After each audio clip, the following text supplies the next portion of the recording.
L'eau potable coule désormais à flot 24 heures sur 24 et à bonne pression dans les quartiers Plein Niger, Niali, Minoubé 3 et Bizango Maoulou au PK13.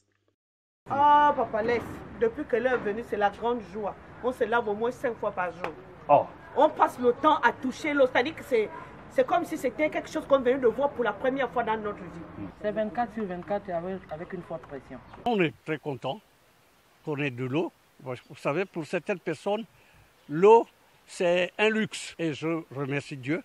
Donc désormais, tout habitant peut maintenant se laver chez soi, peut faire ses travaux chez soi sans plus courir de gauche à droite. Pendant près de 10 ans, les habitants de ces 4 zones en contrainte ont connu de réelles difficultés pour accéder aux précieux liquides.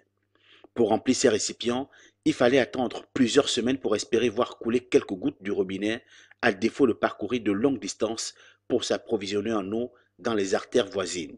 Heureusement, ce calvaire relève maintenant du passé grâce à la réalisation par la SEEG d'importants travaux de renouvellement et de renforcement de ces ouvrages de distribution d'eau.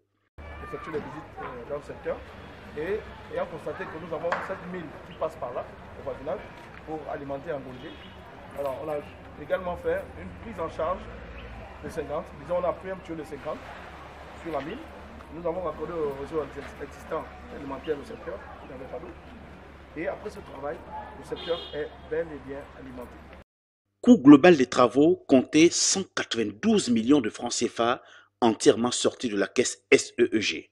L'important investissement réalisé va directement impacter et améliorer la qualité de service pour près de 10 000 abonnés SEEG repartis entre Plein Niger, Niali, Minoubé 3 et Bizango Maoulou.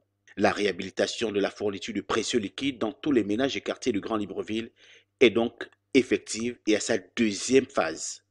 L'opération est l'œuvre du directeur général de la Société d'énergie et d'eau du Gabon que tous à Libreville créditent désormais de carte joker du président de la République, chef de l'État. La mission dont il est investi par Ali Bongo est claire, à savoir créer la satisfaction pour générer l'espoir. Voilà qui est correct et redonne le sourire aux Librevillois. N'est-ce pas, Gisèle? Ah, vraiment, je le remercie beaucoup. Monsieur le directeur général, c'était compliqué, mais vraiment merci beaucoup. Merci, un grand merci. Parce que l'eau, c'est la vie. Quand on n'avait pas l'eau, on n'avait pas de vie. Maintenant, là, on arrive à vivre parce qu'on a déjà l'eau. Je remercie la SEG pour avoir permis que ma population ne puisse plus faire des kilomètres pour puiser de l'eau. Et nous sommes très contents et toute la population dit merci à la SEG. Je dirais juste de continuer sur cet élan-là. Plus des initiatives comme ça, on en demande à chaque fois. En fait. On rappelle, malgré un contexte sanitaire et financier difficile, la Société d'énergie et d'eau du Gabon œuvre au quotidien pour garantir et améliorer le service aux clients et s'emploie à atténuer les situations de stress hydrique à Libreville et dans les autres localités en attendant la mise en œuvre des travaux structurants.